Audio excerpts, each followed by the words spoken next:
Eh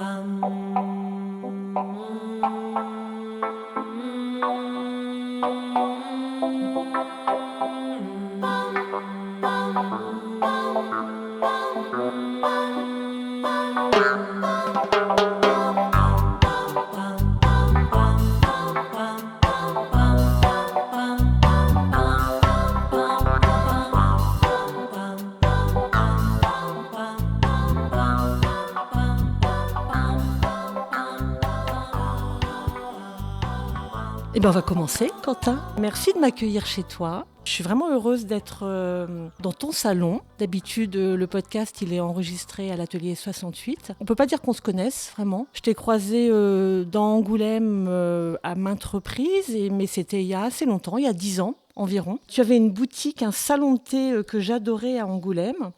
J'ai toujours été fascinée par ta personnalité extravertie et puis cette présence hyper forte, ce mélange assumé de féminin et de masculin. Et ça fait un petit moment que j'avais envie d'aller voir un petit peu ce qui se cache derrière cette personnalité. Et ça tombe bien puisqu'on s'est recroisés à un moment où tu as différents projets passionnants, dont un projet de famille, et j'avais très envie qu'on en parle. Alors pour commencer, puisqu'on est dans cette très très belle maison, ce très beau salon décoré avec plein d'objets magnifiques, j'ai envie de te demander ce que c'est que le beau pour toi. Le beau, il n'y a pas vraiment de définition en fait. Le beau, c'est ce qui fait que quand tu vois un objet, il réveille quelque chose en toi et tu as juste envie que tous les matins, il fasse partie de ton décor et le voir, quoi. Il n'y a pas d'harmonie, si ce n'est qu'un objet plus un objet dans un univers, ça crée le décor et forcément, c'est le beau, quoi. Est-ce que tu pourrais le décrire, cet endroit ? Alors en fait, c'est notre salon de notre maison qui est en fait notre cocon, dans lequel normalement il n'y a que les amis qui ont le droit de pénétrer, parce que c'est peut-être le seul endroit du monde où en fait on est vraiment qui on est, sans aucune carapace. On n'a pas besoin de se protéger du monde.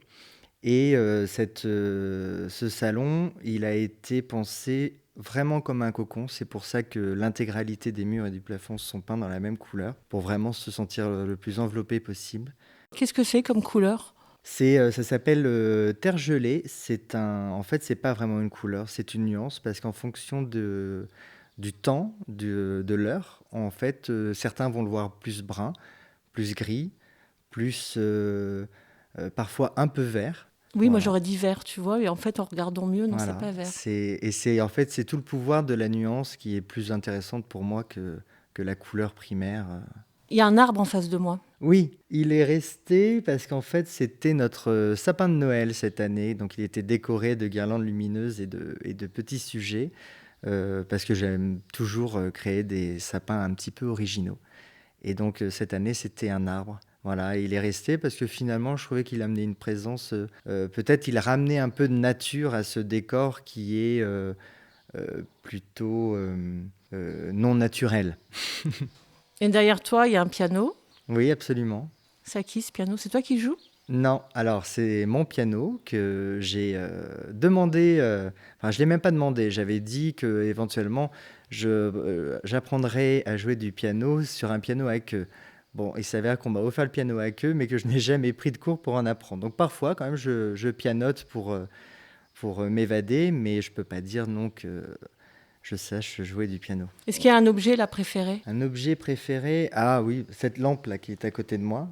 Donc ça, c'est un cadeau de mon mari qui m'a fait pour mes 27 ans ou 28 ans, en plein confinement, parce que mon anniversaire est tombé une semaine après le deuxième confinement. Et j'étais atterré parce que je me suis dit, c'est pas possible de passer son anniversaire sans ses amis et ses proches. Voilà. Et donc c'est vrai que pour compenser cette peine, il m'a offert la lampe de mes rêves, voilà, que je souhaitais depuis toujours.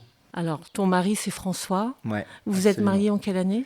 On s'est mariés il y a 2 ans, maintenant c'était en 2023, en septembre 2023, jour pour jour, à la même date de notre rencontre, c'est-à-dire le 2 septembre. Tu as quel souvenir de ce mariage ? Alors, Le mariage, il a commencé déjà par une demande en mariage qui était extraordinaire. Parce que c'était pour mes 30 ans, donc toute ma famille et mes amis étaient réunis et François avait préparé tout un diapo en chanson avec ma chanson préférée sur une rétrospective de nos 10 dernières années.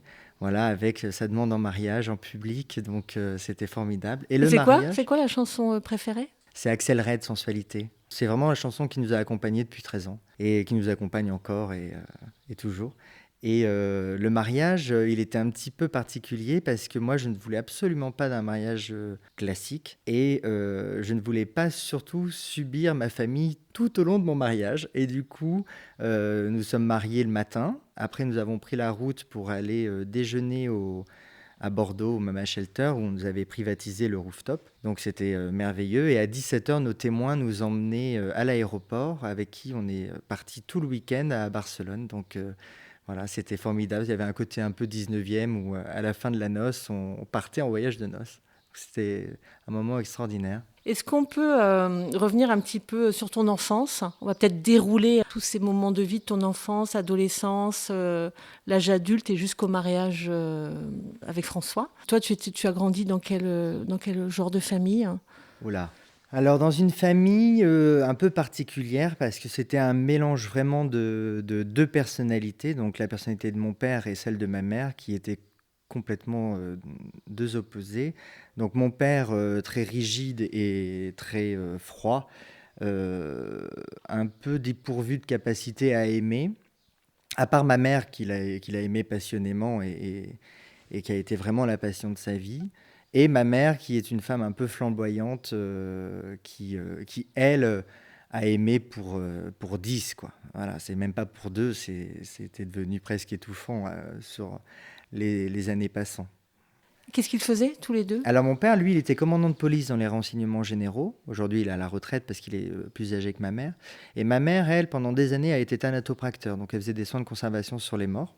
C'est pas anodin, c'est quand on a un petit garçon.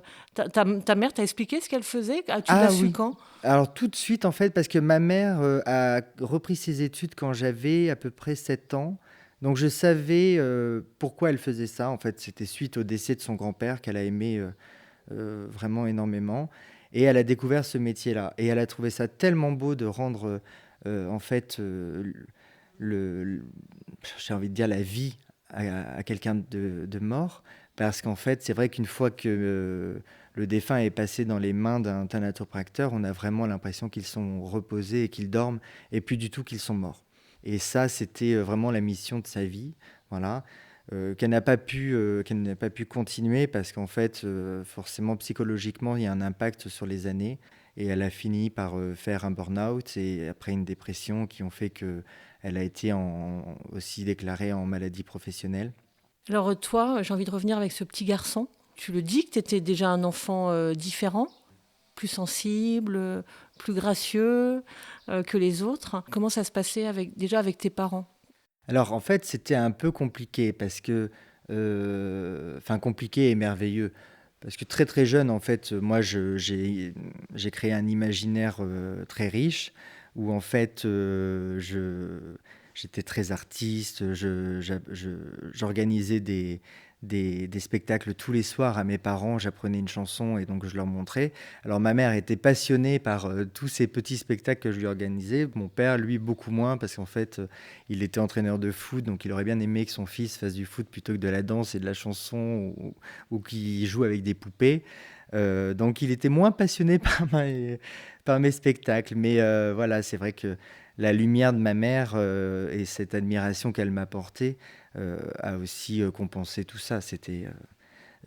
Aujourd'hui, je l'analyse. Quand gamin, c'était pas, je l'ai pas vécu comme une souffrance intense ou quoi que ce soit, loin de là. Pourtant, tu as quand même vécu des souffrances, mais c'était peut-être plus à l'école alors, avec les autres? Oui, parce qu'en fait, forcément, quand on est enfant et que ma mère, qui avait toujours cette liberté, me donnait le droit d'aller avec mes Barbies à l'école, les autres élèves, voilà, ça commence un peu le harcèlement scolaire, puis les insultes.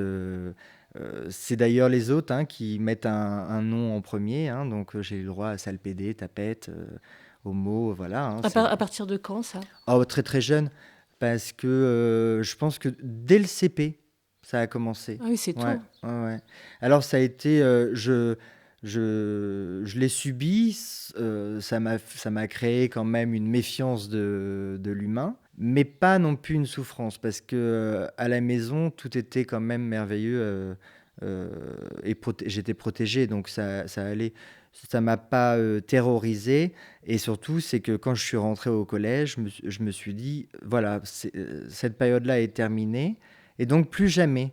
Donc c'est vrai que à partir du collège, je suis peut-être devenu moi-même le bourreau, histoire d'échapper à ça. Ah bon? Qu'est-ce que tu faisais? Tu étais quel genre de bourreau? J'ai développé une langue assez acérée, donc c'est vrai que j'étais plutôt mauvaise langue et petite peste, et voilà, donc c'était pas, mais c'était vraiment pour aussi me protéger et ne pas être la victime, de ne plus être la victime. Tu te voyais comment, toi? Tu t'es dit quoi? Quand on te traitait... Ben, je me voyais pas. Moi, je trouvais ça plutôt normal d'être qui j'étais. Après, j'avais conscience que c'était pas la norme de ce qu'on attend d'un petit garçon. C'était un petit conflit intérieur parce qu'il y avait donc, c'est vrai, ce que pouvait penser mon père de ça, et ma mère, pour elle, où c'était la norme, en fait. Voilà, Mais ils disaient des choses, tes parents? jamais. Alors ma mère, elle, avait fait comprendre à mon père que bon, bah, si ça lui convenait pas, qu'il s'en occupe pas. Donc chose qu'il a vraiment pris à la lettre, hein. Donc il a complètement délégué l'éducation à ma mère. Peut-être qu'aussi c'est elle qui lui a pas laissé non plus la place, parce que j'étais son fils chéri. Elle Donc t'a protégé, peut-être ouais, surprotégé. ouais, ouais, ouais, surprotégé. Et lui n'a Elle, plus rien dit. T'en as jamais reparlé avec lui, ouvertement j'en ai reparlé avec lui euh, peu de temps avant 2020, juste avant le confinement, où là, il y a eu un petit règlement de compte. Et depuis, voilà, je n'ai pas revu mon père. Est-ce que tu crois que c'est quelque chose qu'il n'a pas accepté? Qui tu Non, es? je pense pas. Non, non, non, je pense pas qu'il n'ait pas accepté. Je pense que parce qu'il a très bien accueilli François. Et en même temps, j'ai envie de te dire, ça me passe un peu au-dessus. Voilà. C'est pas ton problème. C'est pas mon problème, non. Non, non. C'est bien. Parce que, bah oui, c'est pas mon problème, parce qu'en fait, ça aurait pu être mon problème si en fait il y avait la capacité d'écoute et de compréhension. N'étant pas là, je vais pas alimenter une aigreur face à ça, et puis finalement rester bloqué sur une situation Mhm. qui, on a sa propre famille, mais parfois les amis proches deviennent aussi une famille beaucoup plus importante et beaucoup plus aimante, et qui amène beaucoup plus d'équilibre. Voilà. Et alors, dans ton parcours, tu grandis. Ça se passait bien à l'école, sinon, au niveau scolaire Ah oui, très ouais. bien, oui, oui, oui. Est-ce que tu Je... savais ce que tu voulais faire quand tu... Qu'est-ce que tu imaginais Alors moi, quand j'étais petit, déjà, je disais à mes parents que je voulais être président du monde. Voilà, ça donne un peu l'ambition quand même de l'enfant que j'étais. Et après, alors, j'ai toujours adoré la déco. Donc j'ai pensé à architecte d'intérieur, décorateur, et en fait, bah, j'ai plutôt réalisé mon rêve, quoi. Voilà. C'était quoi ton rêve? Et bah, de métier, de devenir architecte d'intérieur, décorateur, voilà, pendant des années. Ça m'a rempli. J'ai démarré par la brocante, en fait, dont tu parlais en tout début. En fait, Euh, t'as pas fait des études pas du pour tout, je ça? suis un Ouais. autodidacte complet. Non, parce que là encore, mes parents, alors que j'avais des résultats plutôt très satisfaisants, toujours en tête de classe, j'ai souhaité que je fasse des études, mais par contre, m'accompagnaient absolument pas. Ni psychologiquement, ni financièrement. Donc, je m'étais inscrit à l'école du Louvre à Paris. J'avais fait l'inscription pour faire comment on appelle ça, l'examen d'entrée. Et en fait, bah, pas de bol pour moi, pour 1 euro, mon chèque a été refusé, parce que voilà, j'étais à la Banque Postale à l'époque. Donc, voilà, j'ai pas pu accéder à l'école du Louvre pour Puis, faire l'histoire de l'art. il faut dire aussi que tu as eu une petite période sans doute un peu compliquée parce que vous êtes partis et Oui, puis toi tu es revenu ici seul, Mm. si j'ai bien compris, tu avais 15-16 ans, c'est jeune. oui. Et là tu t'es pas mal sorti aussi la Oui. nuit. Oui, J'aimerais en bien que tu fait, parles de ça, de cette construction, parce que tu as quand même eu des petites chutes et puis tu t'es relevé, tu as été confronté à des choses oui, vraiment toujours. difficiles. En fait, quand j'avais 13 ans, mes parents sont partis en voyage en République dominicaine et en rentrant, au lieu de nous ramener un petit souvenir, ils avaient acheté un terrain en bord de mer. Voilà, donc on s'est retrouvés un an et demi après, donc vers 14-15 ans, non, 14 ans, je suis arrivé là-bas, à s'installer en République dominicaine, donc soleil, plage fin et cocotier. La carte Et postale. voilà, sur le papier, hein, bon, peut-être pour une vie de retraité, mais pour moi, c'était terrible parce qu'en plus, c'est vraiment une période de la vie adolescent où les copains deviennent très importants. Donc en fait, j'ai été complètement arraché de tous mes amis. J'arrive en plus dans un tout petit village français avec une école enfin, terrible, avec des gens qui, ayant été élevés français, hein, dans ce milieu-là, avaient vraiment des idées colonialistes enfin, très peu tolérants, quoi, y compris pour les propres dominicains. Et donc, bah, ça recommençait, quoi, en fait, ce harcèlement scolaire. Alors qu'en fait, moi, j'inspirais qu'à une chose, c'était la liberté. Et là, je me retrouve dans un pays, avec la barrière de la langue aussi, parce que c'est quand même un pays hispanique. Donc, petite école française, avec des gens très fermés sur eux-mêmes. Donc là, bah, comme j'avais pas le choix, parce qu'il n'y a pas d'autres écoles, hein, donc je pouvais pas changer d'école, là, hein, c'était pas possible. Donc, bah, pour oublier, c'est là où j'ai connu en fait les premières soirées, j'ai fait le mur, enfin j'ai commencé à faire les 400 coups. Le paquet de cigarettes était à 2,50 €, donc bon, bah allez, on essaye. C'est vrai qu'avec l'argent de poche là-bas qu'on avait, c'était, enfin, on était riches, quoi. C'était donc tout, et la bière, le Cuba Libre, les clopes, le premier pétard, enfin voilà. Et puis c'est vrai que donc le soir, alors en plus, entre-temps, j'ai eu une petite sœur parce qu'à 15 ans, ma mère a eu enfin mes parents ont eu Iseult, la petite dernière. Quand toi, tu avais 15 ans. Ouais, donc moi pendant 15 ans, j'ai très mal vécu au départ parce que je leur ai dit quand même, je n'ai pas attendu 15 ans à être fils unique pour que vous me fassiez une petite sœur. Enfin, pour moi, c'était pas possible. D'autant que eux avaient déjà eu des enfants de leur premier mariage avec qui j'avais tellement d'écart d'âge qu'on n'avait pas su créer de lien et puis c'était comme des figurants un peu éloignés de ma vie, quoi. Donc Iseult arrive et en fait dans cette maison, sa chambre était juste à côté du carport. Donc le soir, j'étais obligé de prendre ma petite mobilette, de l'emmener à pied jusqu'à 100 mètres un peu plus loin avant de la démarrer pour pas réveiller mes parents parce que forcément dans la chambre du bébé il y avait le babyphone. Enfin bon, c'est des petites aventures comme ça et c'est vrai que c'était une façon pour moi de compenser cette incarcération en fait dans cette Carrément. ah bah complètement, non, c'était terrible, hein, cette école. Et donc après, j'ai supplié mes parents de me lâcher. Tant pis, je préférais en fait quitter mes parents, enfin quitter ma mère, surtout parce que mon père, ça ne posait pas énormément de soucis, et rentrer en France même seul. Est-ce que là-bas, tu avais déjà eu des flirts? Est-ce que tu avais petite copine, petit copain Non, alors j'avais pas eu de petite copine, mais j'avais eu un essai malheureux avec un Dominicain là-bas. Voilà, mais bon, c'était pas allé très très loin.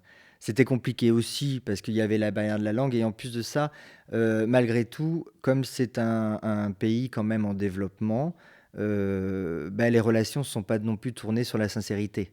Voilà, quand un Dominicain s'intéresse à un gringo, quand ils appellent, c'est surtout pour tout ce qu'on peut leur offrir.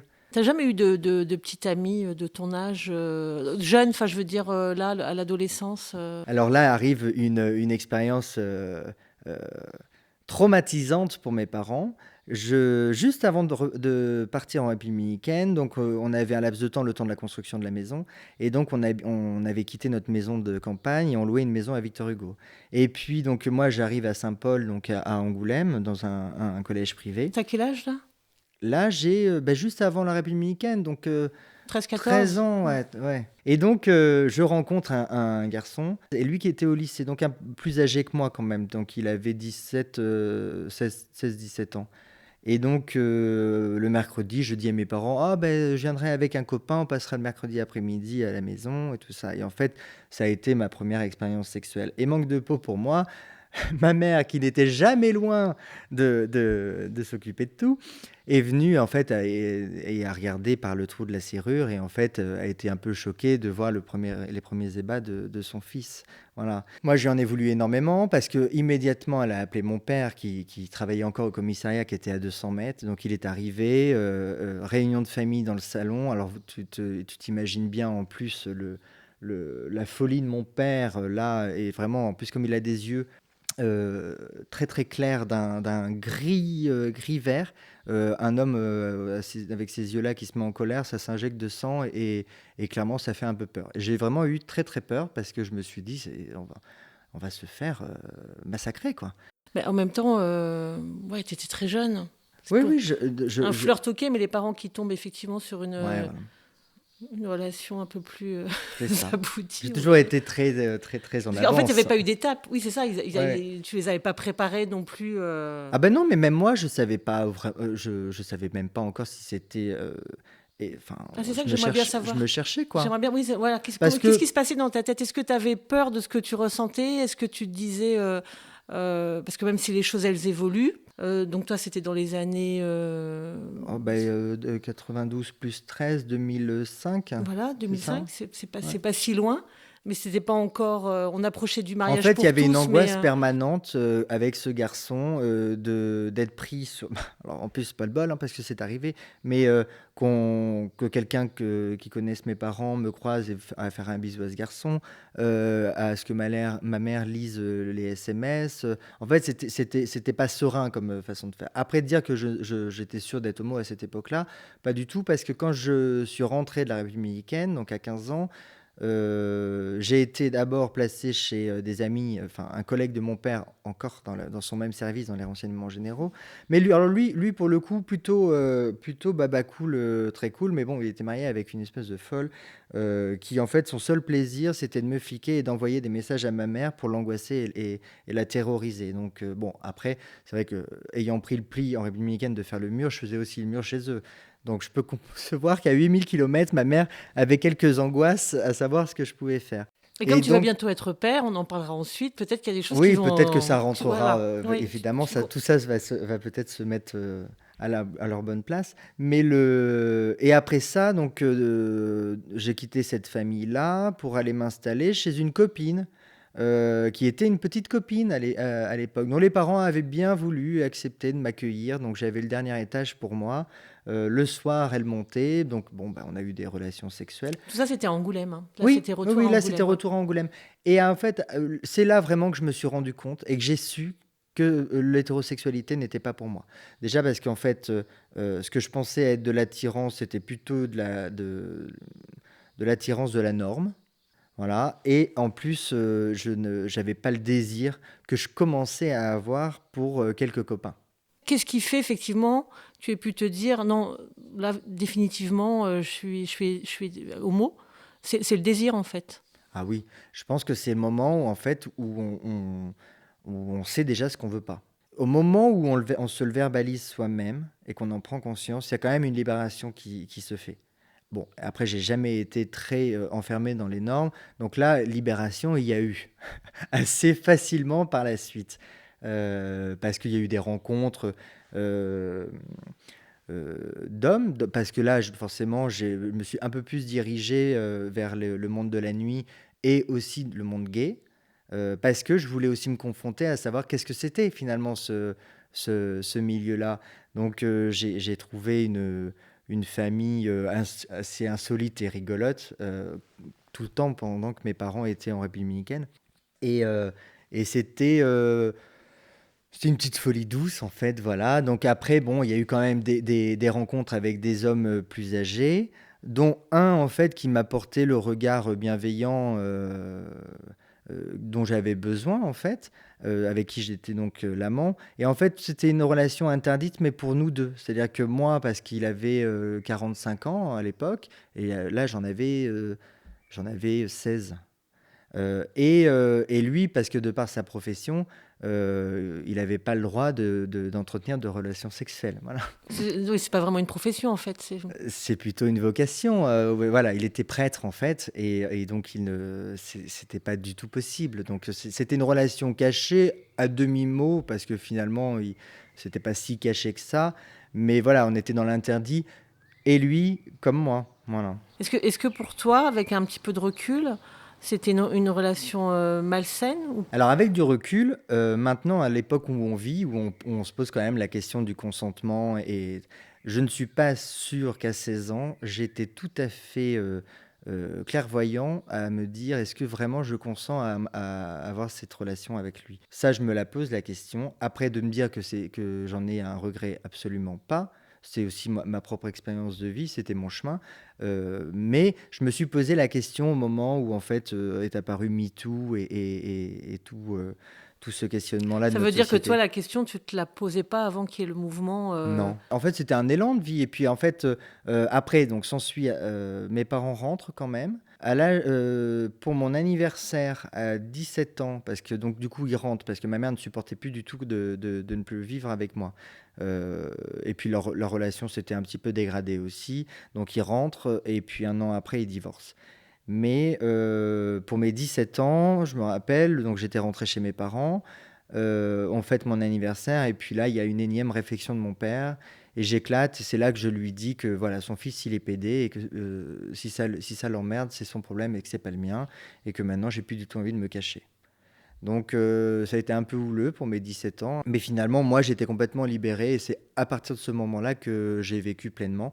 Et en même temps, comme je faisais de la danse de salon, je faisais un peu de compétition, et mon professeur de danse, je voyais bien qu'il n'était pas insensible à mon charme. Et donc, j'ai commencé à avoir une relation que je pensais être amoureuse, parce que quand on est jeune, en fait, toute relation, on a l'impression que c'est de l'amour. Bon, je comprendrai des années plus tard, en rencontrant mon mari, que c'était bien la première fois que je tombais amoureux. Mais avec cet homme-là, non, voilà, avec le recul, c'était pas de l'amour. En revanche, euh, c'est un, on entretenait encore une relation un peu bizarre. Lui n'était pas du tout attiré sexuellement, alors que moi, à 17 ans, quand même, ben, j'avais envie d'avoir mes premières expériences sexuelles. Donc c'était un peu bancal. J'ai fini par partir. Pas de bol, c'était avec rencontrer un autre homme plus âgé, un acteur qui là était complètement mégalo, égocentrique. Donc je suis rentré, et c'est là quand même que j'ai compris que peut-être que c'était pas vraiment la recherche d'un homme que je cherchais, mais plutôt celle du père. Et de manière un peu tordue, en fait, je voulais de l'amour d'un homme plus âgé pour avoir de l'amour de mon père, quoi. T'étais un petit peu perdu peut-être aussi. Oui, je pense que c'est compliqué de toute façon ces années-là, s'il n'y a pas le cadre structurant des parents qui, pour tout adolescent, sont pénibles, hein, mais qui sont quand même présents. Bah, on peut faire un peu n'importe quoi. Et après, moi, j'ai eu beaucoup de chance, parce que j'aurais pu aussi tomber dans des travers beaucoup plus graves, de drogue, d'alcool, et franchement, comme j'ai une nature très excessive, heureusement que je suis pas tombé là-dedans, Alors parce que j'aurais été dans qu'est-ce l'excès qui a tout fait ça. que tu ne tombes pas justement on dirait que tu as vécu des expériences de vie, mais que ça t'a pas abîmé, que effectivement tu n'es pas non plus tombé du côté trop. Moi, je suis hyper hypochondriaque. Donc, la drogue, j'avais tellement peur de rester collé, de faire un arrêt cardiaque, de devenir débile ou quoi. Donc, du coup, j'y touchais pas.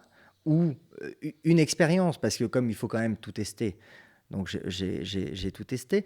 Mais avec l'angoisse terrible. Je me rappelle une fois, je sais pas si on peut tout dire, mais donc, je, Là, tu dis tout ce que tu as envie de dire, en sachant qu'à un moment donné, il y a des gens qui vont écouter. voilà, bon, j'ai pris de la cocaïne une seule fois, et en fait, j'ai pas dormi pendant 72 heures. Et la première nuit, j'ai pas pu dormir, parce que j'avais tellement l'angoisse de faire un arrêt cardiaque que mon cœur palpitait. Enfin, voilà. Et donc, ça m'a vacciné.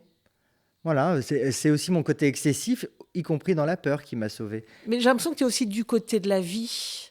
Aujourd'hui, en fait, j'ai passé des années à être dans la nostalgie, et à être dans qu'est-ce que ça devait être mieux avant. Et en fait, depuis que j'ai eu 30 ans, euh, Et puis, depuis aussi qu'on a décidé de fonder notre famille avec mon mari, je me suis beaucoup plus tourné vers l'avenir. Et effectivement, alors j'ai toujours été dans la vie, tourné vers la vie, mais maintenant je suis aussi tourné énormément vers l'avenir. Et je trouve que au final, cette époque, elle est merveilleuse parce que euh, tout est ouvert et tout est possible. Là, tu as Et 32 ans, Quentin, c'est ça? 33. 33. Voilà, 33 ans, comme un illustre Ouais. personnage.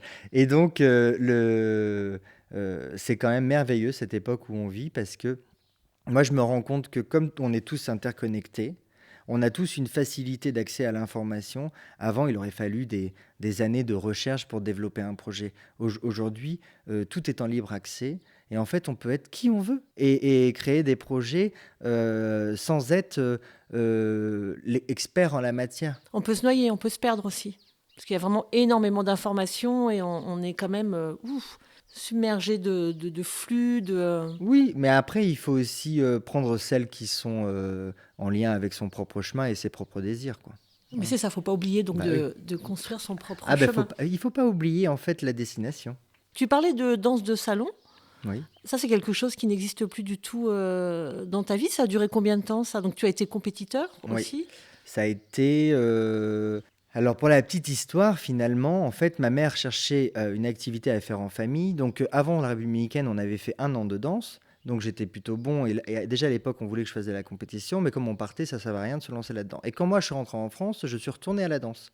Et c'est à ce moment-là que j'ai fait la compétition pendant 3 ans. Voilà. Et aujourd'hui, non, ça fait plus du tout partie de ma vie. Pourquoi?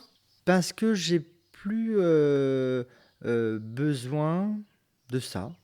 Euh, je sais pas, en fait. Parfois, on a des activités artistiques qui sont temporaires. Qu'est-ce que tu Mais aimais dans la danse de salon et de quoi tu avais besoin moi, j'aimais le mouvement et la musique. Et surtout le fait de partager cette danse à deux. Voilà. Parce qu'en fait, une fois qu'on danse avec quelqu'un, il n'y a plus de corps, il n'y en a qu'un. Voilà. Et c'est encore une espèce de, de mélange d'énergie qui se crée. Donc, en fait, depuis que tu es mariée avec François, tu n'as plus besoin de danser parce que votre Voilà. danse, Il elle y a un est... autre mélange d'énergie. Ouais, elle est là. C'est ça. La nouvelle danse dans la Oui. vie, elle est là. Alors, j'y pense là parce que ça me vient. D'ailleurs, François, il faisait aussi un métier, quand tu l'as rencontré, c'est assez étonnant. Ah oui. C'est extraordinaire. Et c'est là où, en fait, on a toujours des clins d'œil du destin. C'est que quand je rencontre François, moi, je travaillais en boîte de nuit, et puis je l'avais repéré en soirée précédemment. Mais il était en couple, donc bon, on ne touche pas, hein. Et puis un soir, il arrive donc, dans cette boîte de nuit, et puis il était célibataire. Et en fait, finalement, j'ai vite compris que l'attirance était mutuelle, parce qu'il avait passé sa soirée au vestiaire, là où je travaillais. Et donc, on apprend à se connaître, et c'est là que j'apprends que François travaille dans les pompes funèbres. Voilà, et je me suis dit, c'est quand même l'ironie de la vie est extraordinaire. Voilà, moi qui ai toujours fui ce milieu-là, hop, ça y est, encore rattrapé par la mort. Et par la vie, et l'accompagnement surtout, en fait. Peut-être aussi que c'est un lien de personnalité avec la bienveillance qu'il faut avoir pour faire ce genre de métier, quoi. Et la profondeur aussi Mm. des choses, de la vie. Ouais, oui, et puis la force de caractère aussi, parce qu'il faut... Enfin, tout le monde ne peut pas faire ça. Moi, je sais que je n'ai jamais envisagé de reprendre l'entreprise de ma mère à n'importe quel moment. Enfin, c'était pas possible. Et peut-être que là où je te rejoins, effectivement, peut-être que moi, j'étais trop tourné vers la vie et les plaisirs de la vie. Voilà, il fallait que ça soit...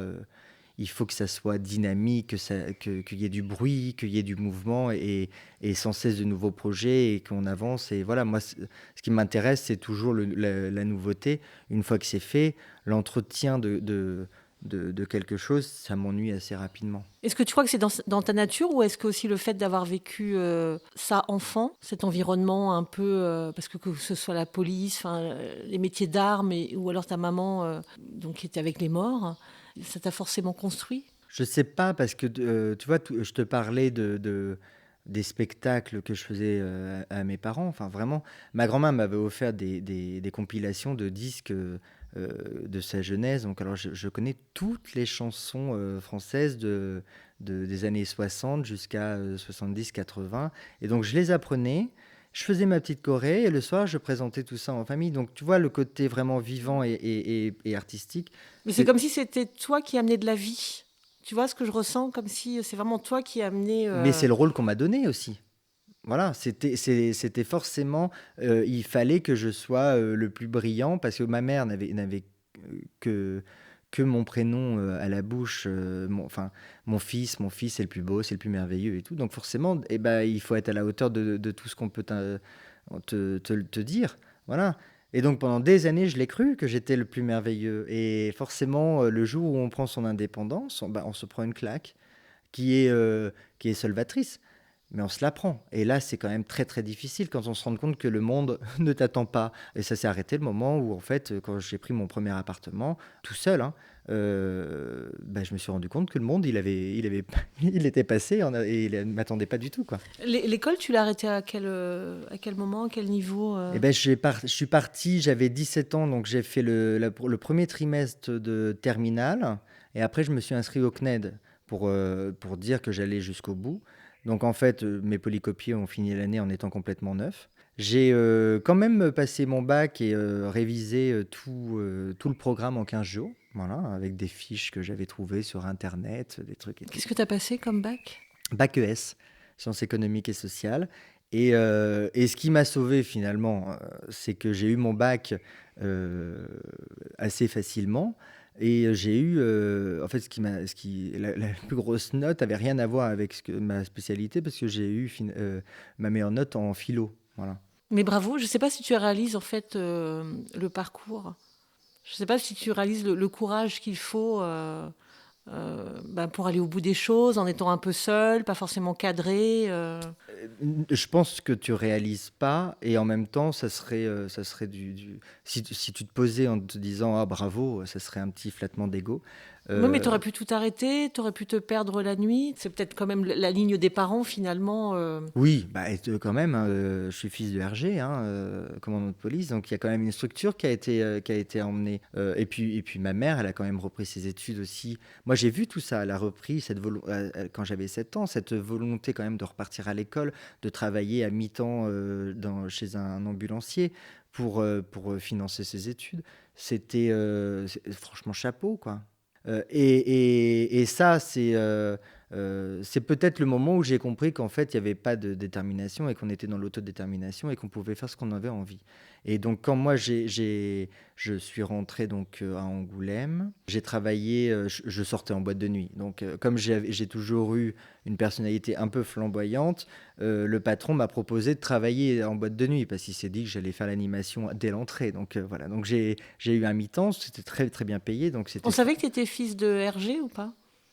Oh ben, oui, parce que fatalement, mon père, il était dans tous les cafés parce il fallait ramener des renseignements.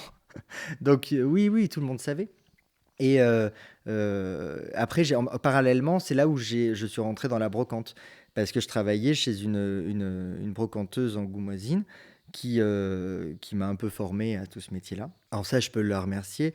De notre côté, en fait, plus tard, quand que j'ai voulu suivre François à Royan et que j'ai arrêté ces deux contrats, que ce soit celui de la boîte de nuit ou de l'Antiquité, je me suis rendu compte que l'Antiquaire ne m'avait jamais déclaré et que par conséquent, je ne pouvais pas avoir de chômage là-dessus. Voilà. Et donc, bon, elle n'était pas à son premier fait parce qu'en fait, elle escroquait les gens, elle prenait des dépôts, mais elle les payait jamais. Et puis, quelques années plus tard, elle a fini finalement en prison. Et tu te dis, il y a quand même une justice divine là-haut. On te venge, quoi. Ça prend le temps parfois, mais voilà. Donc, je ne souhaitais pas de mal, mais c'est vrai quand même que finalement, quand j'ai appris ça, ça ne m'a pas dérangé. Tu as deux grands projets actuellement. Donc ton projet professionnel, Mhm. on va peut-être en parler un tout petit peu, Alors, pour un très tout vite petit peut-être passer sur l'autre projet. Professionnellement, en fait, je suis un peu à un tournant de ma vie parce que là, j'ai quitté mon poste de directeur de magasin pour faire de l'immobilier, donc plutôt haut de gamme. Et parallèlement, je fais des vidéos sur les réseaux sociaux pour faire des conseils en décoration, du lifestyle, et puis c'est peut-être un peu pompeux de dire ça comme ça, mais de développement personnel, mais sans dire aux gens il faut faire comme ça, comme ça, comme ça. C'est plutôt leur montrer qu'en fait, avec de la résilience et de la volonté, il ne faut pas avoir peur d'aller au bout de ses rêves. C'est plutôt ça le sujet. C'est un peu un croisement entre ton propre chemin, comment toi tu as dû te développer, et en Exact. même temps ce que t'aimes, ta passion, le le beau. Exactement, c'est à 33 ans, je me sens un peu maintenant légitime de pouvoir transmettre en fait, des petites bribes de ma vie heu, pour donner la force aux gens d'y aller quoi, d'oser parce qu'en fait, on n'a qu'une vie et la vie passe très, très vite et puis, il faut faire vraiment ce dont on a envie. Voilà et pas perdre trop de temps. Où est-ce qu'on peut te suivre? Alors on peut me suivre sur Insta, Facebook, TikTok, YouTube, enfin sur tous les On tape Quentin. Quentin Lipski, c'est simple comme ça, c'est facile à trouver. Et donc l'autre projet. Alors l'autre projet qui est un projet qui est, vraiment en train d'aboutir et ce qui nous remplit de bonheur, c'est qu'avec François, donc on s'est lancé dans une GPA, au mois de mai l'année dernière. Alors GPA, Donc gestation pour autrui, donc à l'étranger parce que c'est quelque chose qui n'est pas autorisé en France, voilà. La PMA est autorisée, donc la procréation médicalement assistée pour tous les couples, mais la GPA non. Donc, la PMA, c'est en fait, c'est pour les femmes qui peuvent enfanter, c'est-à-dire que soit elles font appel à un donneur de sperme, soit elles peuvent aussi faire une demande de don d'ovocytes, parce que dans leur vie, en fait, leurs ovules sont pas assez, comment dire, sains. Et en fait, peuvent être des grossesses à risque. mais là, elles vont pouvoir porter l'enfant, alors que vous, bien évidemment, vous êtes obligé de faire appel à une femme qui va porter. Oui, oui, oui, oui. Donc voilà, et puis c'est vraiment une aventure complètement humaine parce que on se lance déjà dans l'inconnu parce qu'il faut partir à l'étranger. Comment c'est venu? Donc, ça fait combien de temps que tu es avec François? 13 ans. En fait, pour la petite anecdote, c'est que moi, donc j'ai rencontré François un vendredi soir. Le lundi soir, on va dîner au restaurant. Et de manière complètement folle à l'époque. Et finalement, aujourd'hui, quand on voit le parcours fait, on se dit, tiens, il y avait peut-être quand même une projection, ou l'univers a entendu ça en tout cas. Parce que quand je l'ai rencontré, je lui dis, alors voilà, si tu veux qu'on fasse un bout de chemin ensemble, parce que moi, j'ai vraiment le coup de foudre pour toi, je pense qu'il est mutuel, mais il faut quand même qu'on sache si on veut avoir les mêmes directions. Donc je lui dis, moi, je veux un bébé, une maison, la voiture pour mettre toute la famille, le chien, enfin bon, la totale, quoi, la vie un peu du français standard, quoi. Et donc je lui ai dit, est-ce que toi aussi? Donc oui, oui, oui, forcément au début tout était merveilleux et puis après il a fallu quand même que j'attende 10 ans pour qu'il se fasse à l'idée éventuellement quand même qu'on fasse une famille parce que François est quelqu'un de totalement différent qui est très complémentaire parce que moi il m'apaise mais il est toujours dans la projection, dans la peur de manquer et il faut assurer. Donc c'est vrai de se lancer dans ce projet-là. Il fallait qu'on ait une vie suffisamment stable pour pouvoir se lancer. Et donc, c'est là, après 10 années de conversation, même plus, on s'est enfin senti prêts aussi mutuellement. On s'est mariés. Et là, maintenant, on a initié donc, ce projet de GPA. Est-ce que tu peux raconter un petit peu les étapes? À quel moment vous avez pris contact avec qui? Qu'est-ce que tu as ressenti? Alors, en fait, c'est très compliqué parce que forcément, la première étape, elle se passe par Internet. Donc, on tape tout ce qu'on peut hein, sur les moteurs de recherche pour trouver une agence qui puisse faire l'intermédiaire et surtout encadrer tout ça. Mais on tombe aussi sur tout, donc y compris des sites qui faisaient l'éloge de la manif pour tous, donc contre l'homoparentalité, contre le mariage pour tous et tout ça. Donc on se prend déjà un petit peu de merde dans la figure. Après, on finit par trouver quand même un petit fil. Donc on le tire. Puis là, en fait, on arrive sur un autre site où en fait, on a tout un listing des agences qui tiennent le coup aussi, parce qu'il peut y avoir dans tout ce genre de choses des arnaques. Et donc, il faut aussi faire très attention. Donc, nous, on a fini par prendre contact avec une première agence. On a eu une visio, mais humainement, ça l'a pas fait. Et donc, c'est avec la deuxième agence où on a rencontré donc, le patron, qui, en visio, hein, forcément, hein, parce qu'il est australien. Donc, tout est bien qu'on ne va pas faire 13 000 kilomètres pour une rencontre. Et en fait, il nous a parlé de sa propre histoire personnelle. Et lui était un avocat d'affaires. Et en fait, il a créé cette agence-là parce qu'il a défriché il y a 20 ans en fait la GPA. Donc, il a voulu mettre en place quelque chose de très très éthique. Avec une façon de faire qui nous correspondait mieux. En tout cas, dans laquelle on s'est reconnu et dans laquelle on voulait vraiment partir. C'est-à-dire que Il y a, au niveau génétique, c'était très, très poussé, c'est-à-dire qu'il a fallu faire des examens de karyotype génétique de chacun de nous deux. Il a fallu aussi, suite à ça, quand on a eu le don d'ovule, faire aussi des examens génétiques pour voir la compatibilité et surtout qu'il n'y ait pas les mêmes gènes récessifs chez l'un et chez l'autre pour éviter le développement de maladies. Et ce qui permet en fait de s'assurer que le bébé il naît de manière le plus sain possible. Parce qu'en fait, il ne faut pas faire n'importe quoi non plus. Voilà.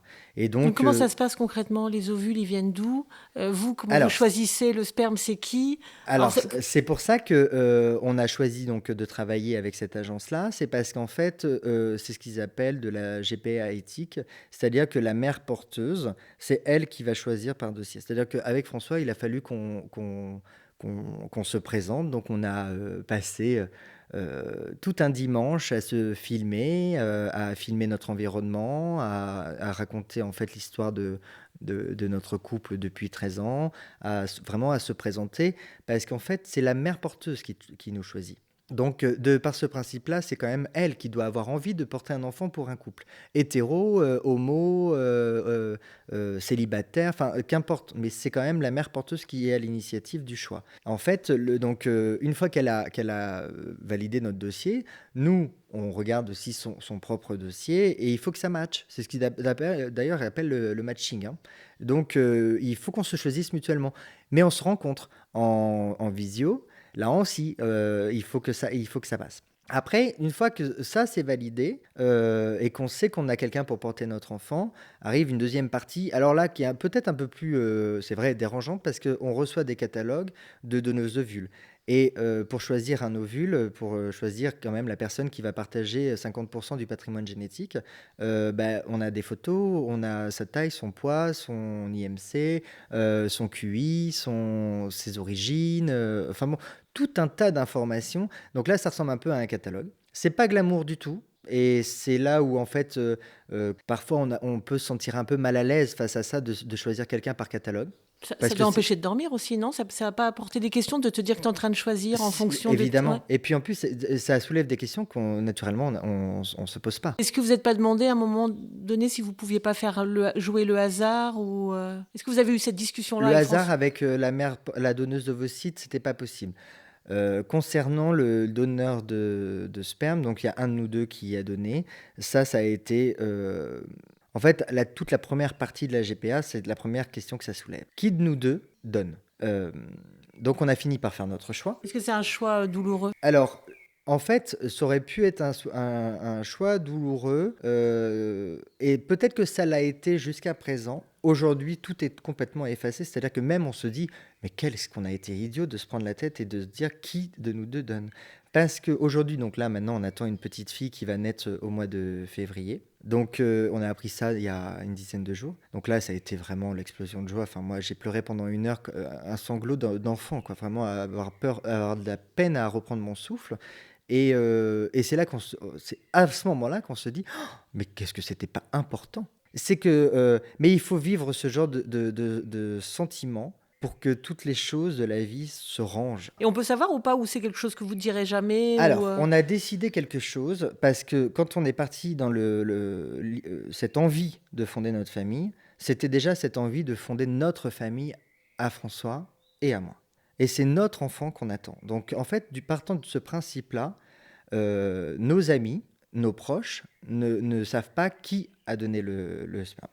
Et c'est aussi ce qui a justifié le choix de la donneuse d'ovocytes. C'est-à-dire que c'est là un petit peu le petit coup de pouce du destin, c'est que quand on a vu sa photo, on s'est dit c'est incroyable quand même, c'est ton portrait craché. Et voilà pourquoi on a choisi cette donneuse. Et là où on a eu vraiment le petit signe du destin, parce que c'était pas dit, surtout au Mexique, je veux dire de trouver une donneuse qui soit aussi européenne et qui a des caractéristiques physiques vraiment importante. Et ce qui est important de dire, c'est que du coup, en fait, notre fille saura, si en posant la question, et peut-être même pas sans poser la question, qui sera son géniteur. parce que c'est sa propre histoire et que je ne veux surtout pas qu'il y ait de secret de son histoire. Il faut parce que si en Mais c'est vrai fait, que ça ne regarde pas les autres, enfin. en fait, ça ne regarde pas les autres. Elle, ça la regarde parce que pour que ça ne soit pas un problème, il faut que les choses soient dites. Et donc, elle le saura. Nos mères le savent. Mais c'est tout. Et le reste du monde, c'est notre enfant. Et de toute façon, parce que c'est vraiment notre enfant. Et c'est vraiment le sentiment qu'on a. Et c'est le sentiment qu'on a eu quand on a appris que notre petite fille, parce qu'on a dû faire donc la première fille n'a pas fonctionné. Et c'est voilà, au bout de la deuxième tentative que l'ovule s'est bien accroché et qu'on attend notre petite. Et en fait, c'est à ce moment-là que vraiment c'est devenu réel et on sait que c'est notre enfant, quoi. Je veux dire que ça n'a plus d'importance. C'est là que, en fait, même pour nous, savoir qui a donné, c'est plus du tout un sujet parce que c'est l'amour, en fait. Voilà. Ça y est, Ah, il y a quand même une question qui me on vient. attend notre C'était quand même bébé. important qu'il y ait une part de vous, parce que vous auriez pu adopter sinon. Alors, c'était important pour nous qu'il y ait une part de nous, mais ça, c'est propre à chacun. C'est aussi sa propre capacité à aimer, c'est-à-dire que il faut être capable d'aimer un enfant qui n'est pas le sien, tu vois, dans l'adoption. Il faut aussi être capable d'accepter tout son patrimoine génétique et sa propre histoire, qui peut avoir ancré aussi en lui et qui peut aussi et être prêt à ce que, à un moment de l'adolescence ou jeune adulte, il y ait une recherche de ses parents génétiques. Et moi, je sais que ça aurait été un déchirement, tu vois, d'adopter un enfant. Et j'aurais très mal vécu qu'il puisse me dire, j'ai besoin de savoir qui sont mes parents. Parce que, en fait, avec l'amour, les parents, c'est ceux qui t'élèvent et qui te donnent de l'amour. Voilà. Et ça a été aussi ce qui nous a décidé à partir plutôt dans la GPA. Mais ça montre que votre démarche, elle est vraiment très, très réfléchie, quoi, que les étapes, à chaque Ah bah, fois. t'imagines, 10 ans de réflexion. Voilà. C'est, et puis vraiment, c'est quelque chose, c'est une démarche qui te rend adulte et, et qui te change parce que tout le reste a peu d'importance. Tout à l'heure, en micro, on avait une petite conversation autour des pères, parce que tu disais que tu ressentais déjà beaucoup de choses et beaucoup d'amour. Or, c'est vrai que moi, j'ai toujours entendu dire que dans les couples hétéros, souvent le papa, il réalise pas parce qu'il ne porte pas l'enfant et il est un peu à côté et que voilà, c'est complètement abstrait. Et dans la discussion tout à l'heure, j'avais l'impression que contrairement à un père hétéro, c'est beaucoup plus concret pour vous déjà. Mais c'est sans doute lié à toutes ces démarches et ces étapes. Ah, mais en fait, comme c'est une vraie démarche et qu'il faut le vouloir, nous c'est quand même le rêve de notre vie, la concrétisation de ce rêve, la préparation et cette envie d'un enfant, elle y est depuis des années. Et à tel point que quand même, quand on a commencé le programme et qu'on est parti dans notre premier voyage, moi en rentrant, j'ai fait une couvade, j'ai pris 8 kilos, au niveau émotionnel, je pleurais tout le temps pour du bonheur, pour de la tristesse, un film, une musique, vraiment, mais tu sais, comme si au niveau hormonal, j'avais eu un changement, et je pense qu'il y a eu un changement, et vraiment ce qu'on peut appeler la couvade. Et François, il parlait aussi d'injustice. Il pense aux autres, Oui, parce que vous pouvez le faire. oui. Ça a un coût Nous, aussi. voilà, nous, on a quand même conscience qu'on a une très grande chance dans la vie de manière générale, hein, on touche du bois, et d'avoir pu concrétiser ce rêve-là aussi financièrement. Parce que on peut rêver d'un enfant si financièrement derrière on ne peut pas, par sa propre capacité, parce qu'on ne peut pas avoir de prêt bancaire pour ce genre de, de projet. Est-ce qu'on peut avoir un ordre d'idée? Enfin, les coûts, c'est quoi? C'est les voyages? Qu'est-ce qui coûte En tout et pour tout, on a un programme avec des frais fixes. Donc, on sait combien, dès le départ, on sait combien ça va nous coûter, mais il y a toujours quelque chose à rajouter, une analyse génétique en plus, une analyse sur l'ovule fécondé, et tous ces petits trucs qui coûtent très très cher, parce que là, c'est de la science, qui sont pas comptés. Et donc, on est dans un projet aujourd'hui en comptant les voyages, on va être à un tout petit peu plus de 100 000 euros. Voilà. Et donc, on a tellement conscience que pas n'importe qui peut s'offrir cette chance-là et ce bonheur. Et d'ailleurs, c'est un projet par la suite aussi d'essayer de trouver un moyen pour accompagner d'autres parents dans cette aventure et d'essayer de trouver aussi des moyens pour eux. Oui, c'est ça, Voilà. les accompagner aussi moralement, mais surtout financièrement. Moralement et puis financièrement aussi, puis les préparer cette aventure folle parce que émotionnellement c'est très lourd. Parce que on part à l'étranger, c'est une aventure, c'est des hauts, c'est des bas, c'est des espoirs et puis des grosses déceptions parce que la première FIV qui n'a pas pris, même si on s'était préparé, il y a toujours quand même le moment où l'espoir est là et quand l'espoir est éteint, bah, c'est le drame. Voilà. Alors après, on se remet de tout. Et puis il faut continuer, et puis il faut toujours être dans l'espoir. Et puis les histoires sont belles parce qu'on finit toujours par réussir. Euh, mais, le, mais voilà, et je pense qu'il y a C'est un engagement mais énorme. c'est un engagement, mais qui est important parce que tu vois, quand on parle avec des gens proches ou même pas proches qu'on rencontre, moi, aucun sujet n'est tabou. Donc, quand on me pose la question, je raconte notre projet de vie et qu'on attend une petite fille. Et tout. Et je suis extrêmement surpris et heureux par rapport à tout mon parcours, tu vois, de harcèlement scolaire et tout, où j'avais un peu perdu foi en l'humanité, de me rendre compte que les gens sont extraordinairement bienveillants. Et ça, c'est top. Et je me dis que c'est pas possible de rencontrer des gens aussi bienveillants autour de nous et aussi nombreux, et que politiquement, on ne soit pas dans le changement de cette loi, parce que tout est prêt. Et même au niveau, après, quand tu rentres en France avec ton bébé, tu n'as aucune opposition pour retranscrire ton livret de famille, que ton enfant ait ses papiers. Mais c'est ça qui est De, étrange, parce que c'est illégal, donc on va ailleurs, mais mais on revient. c'est une hypocrisie totale, c'est-à-dire que on ne l'autorise pas, on ne le légalise pas. En revanche, il n'y a aucune barrière une fois fait à l'étranger. Alors tant mieux, et heureusement c'est déjà un soulagement, parce que t'imagines si en plus derrière il fallait partir dans des procédures qui peuvent durer des années. Des parents en sont passés par là, hein. C'est grâce à eux aussi qu'il y a une Mais ça veut jurisprudence dire que c'est aujourd'hui. complètement injuste, parce qu'il n'y a que ceux qui peuvent Mais c'est ça. financièrement C'est ça. aller Et, au-delà des et frontières. tu te doutes bien que même si on souhaitait avoir un deuxième enfant, financièrement, ça sera pas possible dans l'immédiat. Puisqu'on est dans un monde en joie, c'est quoi la joie pour toi? La joie, en fait, elle est toujours là quand on atteint une étape enfin, n'importe quelles étapes, en fait, de son chemin et de sa destination. Et en fait, je pense qu'il faut vraiment s'arrêter et être bienveillant vers soi-même en disant: ah, c'est super, tu as réussi la première marche. Et tu continues. Et chaque marche, en fait, ça, c'est une vraie joie. C'est que il faut, voilà, tu t'avances et tout, et puis de cocher les cases, quoi. Et c'est pareil pour notre fille. C'est-à-dire que la joie, elle est arrivée au moment où on a enfin pris la décision de le faire, quand on a signé notre contrat avec l'agence, quand on est parti dans notre premier voyage. En fait, toutes ces étapes-là, c'était de la joie. Bien sûr, la joie immense, elle a été il y a quelques jours, quand on nous a annoncé que ça y est, on attendait un bébé, évidemment. Mais de manière plus générale, la joie, elle est au quotidien quand on valide quelque chose. Est-ce qu'il y a une musique, une chanson qui, toi, te met en joie?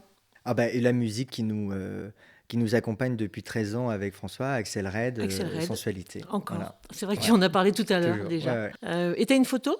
Est-ce que tu as une photo qui te met en joie Alors, c'est pas une photo, c'est une vidéo. J'ai eu la grande chance, c'est que je te parlais tout à l'heure de la demande en mariage qui était extraordinaire. Et en fait, par le fruit du hasard, ma sœur s'est mise à filmer la scène au tout début, en fait. Et du coup, j'ai l'intégralité de ma demande en mariage. Et c'est vrai que je t'avoue que quand je regarde cette vidéo, bon, je me remets à pleurer, la même réaction que j'ai eue quand il m'a demandé en mariage. Voilà. Et ça, c'est un moment extraordinaire. Alors, tu sais que dans le podcast, moi, j'aime bien mettre une photo. Ouais, Alors, peut-être qu'on pourra extraire une photo de la vidéo. Enfin, on verra ouais, ensuite. bien sûr. Ouais.